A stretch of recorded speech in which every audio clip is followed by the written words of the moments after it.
Hello students of class 12th math बच्चे, जैसे कि आपकी एक्सरसाइज 9th बी मैंने पिछली व्हाट्सएप वीडियो में कवर कर दी है। बेटा आपका ना 9th सी सिलेबस में से कट हो चुकी है फॉर्मेशन ऑफ डिफरेंशियल इक्वेशन, वो सीबीएसई के सिलेबस में से कट हो चुकी है।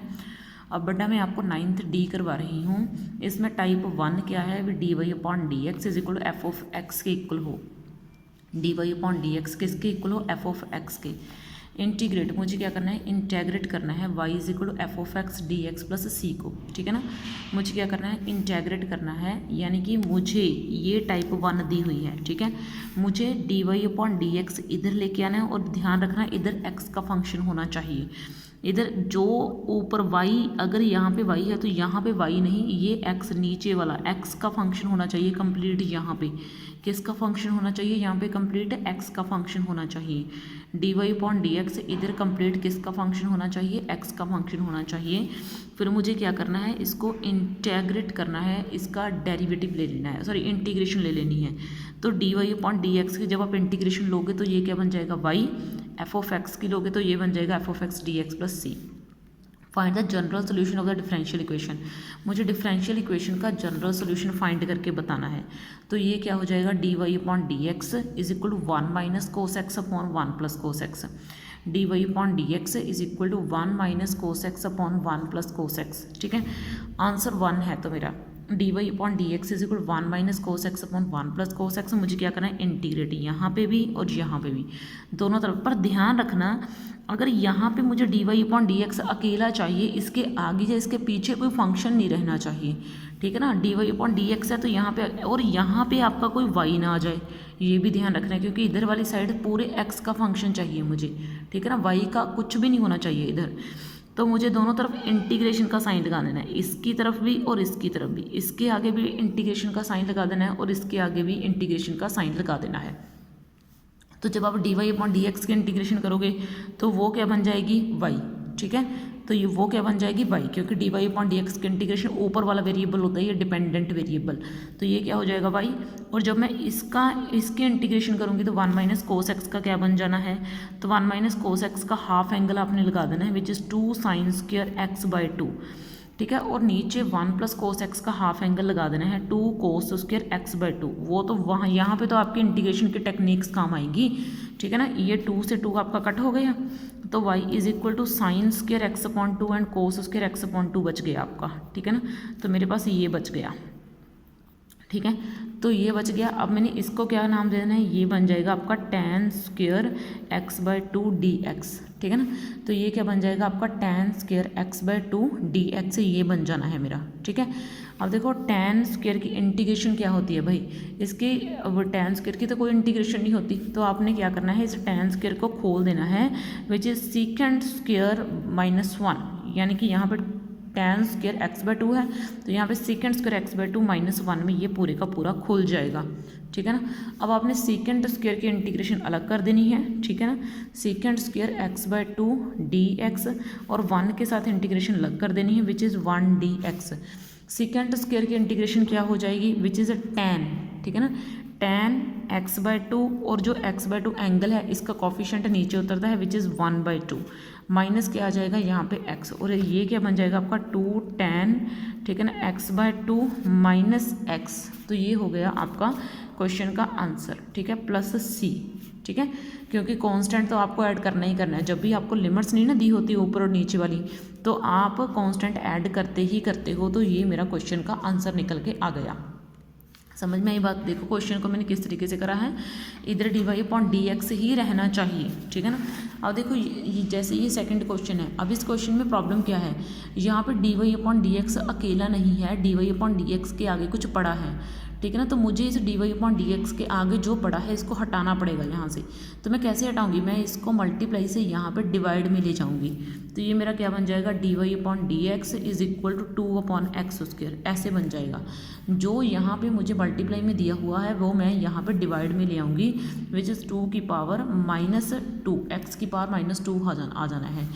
2 बाई एक्स स्क्वायर है और एक्स की पावर कितना आ जाना है, -2। 2 एक्स की पावर कितना आ जाना है, -2 आ जाना है। समझ में आई आपको बात। 2x की पावर कितना आ जाना है -2, ठीक है ना। तो dy/dx is equal to 2/x² है, तो यहाँ पे क्या आ जाना है 2x की पावर -2 आ जाना है, ठीक है ना। समझ में आई आपको बात, ठीक है ना। तो यहाँ पे x² है, तो ये क्या आ जाएगा 2x की पावर -2 जो है वो मेरा आ जाएगा, ठीक है। अब देखो अप टू नेक्स्ट स्टेप में मुझे क्या करना है, ठीक है ना। 2x की पावर -2 है, अब मुझे इंटीग्रेशन कर देनी है dy/dx की, ठीक है ना, और इसकी 2x की पावर -2 की इंटीग्रेशन कर देनी है, ठीक है ना। तो अब देखो जब मैं dy/dx की इंटीग्रेशन करूँगी तो ये क्या बन जाएगा y, और 2 निकल गया मेरा बाहर, x की पावर -2 dx, y तो मेरा इधर रह गया 2, और इसकी जब मैं इंटीग्रेशन करूँगी x की पावर -2 की तो ये कितनी हो जाएगी x की पावर -2 + 1, और नीचे -2 + 1 + c, ठीक है ना। तो ये आगे मेरा क्या बन गया, ठीक है। तो ये मेरा बन गया 2x की पावर -1, और नीचे क्या आ जाएगा -1 + c, ठीक है ना। तो ये कितना आ गया -2x की पावर -1 + c। तो ये मेरी इसकी इंटीग्रेशन आ गई, और कांस्टेंट आपने लेना ही लेना, इसी को जनरल सॉल्यूशन बोलते हैं। जनरल सॉल्यूशन का मतलब बीच में कांस्टेंट आना चाहिए, ठीक है ना। तो ये मेरा क्या आ गया सॉल्यूशन आ गया इतना, ये मेरा सॉल्यूशन आ गया, ठीक है। इस तरीके से आपने क्वेश्चन करने हैं, लेकिन बस आपका dy/dx अलग रहना चाहिए। अगर आपका dy/dx अलग नहीं है तो वो आपके लिए प्रॉब्लम क्रिएट कर सकता है। तो जैसे यहाँ पे dy/dx आपका अलग नहीं है, तो आपको dy/dx को पहले अलग करना पड़ेगा। तो आप कैसे करोगे, तो सबसे पहले आपने 1 + x² dy/dx को तो वैसे ही उतार लेना है, ठीक है ना। इधर से 2 tan इनवर्स x, और ये माइनस के x उधर आपने प्लस के x बना के ले जाने हैं, तो ये प्लस के x हो गई। dy/dx जो है ये यहाँ पे छोड़ दिया, और 2 tan inverse x plus x के डिवाइड में डाल दिया क्या 1 + x², ठीक है ना। तो ये इसके डिवाइड में डाल दिया, तो ये क्या हो जाएगा 2 tan inverse x upon 1 + x² हो जाएगा, और यहाँ पे x अपॉन 1 + x² हो जाएगा, ये हो जाएगा 2 tan इनवर्स के नीचे 1 + x² अलग कर दिया, और x के नीचे 1 + x² अलग कर दिया। अब मुझे क्या करना है, अब मुझे इंटीग्रेशन करनी है, ठीक है ना। तो अब देखो dy/dx के आगे यहाँ पे, और यहाँ पे क्या कर देनी है 2 tan इनवर्स, ठीक है ना, x अपॉन 1 + x² dx, ठीक है ना। और यहाँ पर क्या इसके आगे, ठीक है ना, x अपॉन 1 + x² dx, ठीक है ना। तो dy/dx की क्या बन जाएगी y। अब इसमें से मैंने 2 बाहर निकाला, ठीक है ना, 1 अपॉन 1 + x² अलग किया, और tan इनवर्स x जो है वो अलग किया, ठीक है। मैं आपको बताऊंगी कि मैं क्यों कर रही हूँ। और यहाँ पे मैंने 2 से मल्टीप्लाई और डिवाइड कर दिया, ठीक है ना। तो ये 2 से मल्टीप्लाई और डिवाइड कर दिया। तो जब आपका ये फंक्शन है और ये फंक्शन का डेरिवेटिव है, ये क्या है फंक्शन, ये फंक्शन का क्या है डेरिवेटिव। जब फंक्शन का डेरिवेटिव साथ में पड़ा हो तो फंक्शन की इंटीग्रेशन सीधी हो जाती है। अब फंक्शन की इंटीग्रेशन करना, यहाँ पे कहीं इसके डेरिवेटिव की इंटीग्रेशन मत कर देना, ये बच्चों की बहुत गलती होती है। बच्चे फंक्शन की जगह पर फंक्शन के डेरिवेटिव की इंटीग्रेशन कर देते हैं, सॉरी इंटीग्रेशन कर देते हैं, तो ये गड़बड़ हो जाती है। ये फंक्शन है tan इनवर्स x, ठीक है ना। तो इसकी इंटीग्रेशन कौन सी, इसका डेरिवेटिव कौन सा है 1 अपॉन 1 + x²। तो फंक्शन की इंटीग्रेशन करना, ठीक है।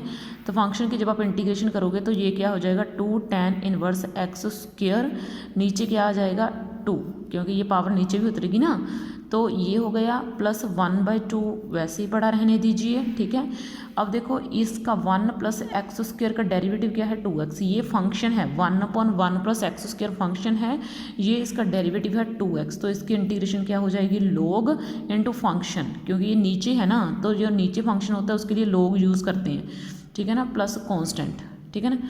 तो बस आपका ये होने वाला है, ये 2 से 2 कैंसिल हो गया, तो ये मेरा बच गया 2 tan inverse x² plus 1/2 log 1 + x² plus c, ठीक है ना। तो इस तरीके से आपने ये क्वेश्चन करने हैं। ये आपका 9th D एक्सरसाइज में है कि ये आपको टाइप दी होगी, आपने dy/dx यहाँ से जो है अलग होना चाहिए। यहाँ पे कुछ भी डिफ़िकल्टी हो लेकिन आपको dy/dx को अलग करना ही पड़ेगा। जब आपने dy/dx को अलग कर दिया फिर उधर आपने ध्यान देना है कि कोई भी वाई नहीं आना चाहिए। अगर वाई आ रहा है तो भी वो आपके लिए प्रॉब्लम क्रिएट कर सकता है, ठीक है ना। जैसे इसके साथ वाला मैं एक और क्वेश्चन उठाऊं तो ये क्वेश्चन है, अब मुझे यहाँ पे दिया गया फाइंड द जनरल सोल्यूशन। अब यहाँ पे D Y upon D X अलग नहीं है तो मुझे D Y upon D X को अलग निकालना पड़ेगा। तो E raise to power x minus E raise to minus x upon E raise to power X plus E raise to minus X, ठीक है ना।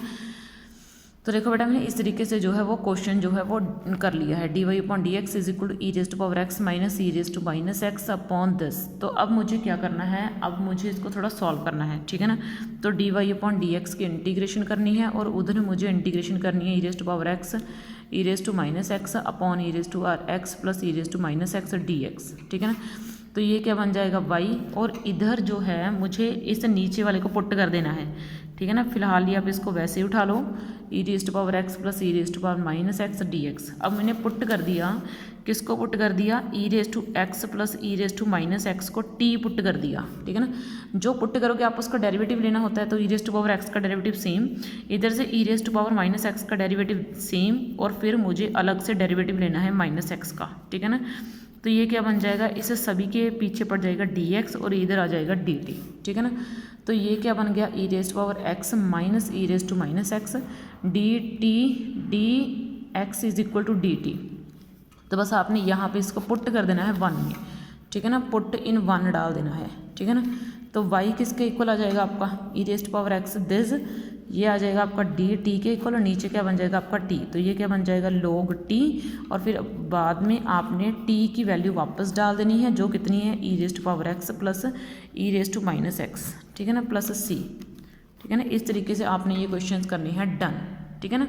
बात सीधी से इधर आपका d Y upon D x रहना चाहिए, बाकी फंक्शन आपके यहाँ पे डिवाइड में पड़े होने चाहिए। ओके बेटा, थैंक यू। देन इस लेक्चर में ये आपकी एक्सरसाइज डन हो चुकी है। नेक्स्ट लेक्चर में हम आपकी नेक्स्ट एक्सरसाइज उठाएंगे। ओके बेटा, थैंक यू।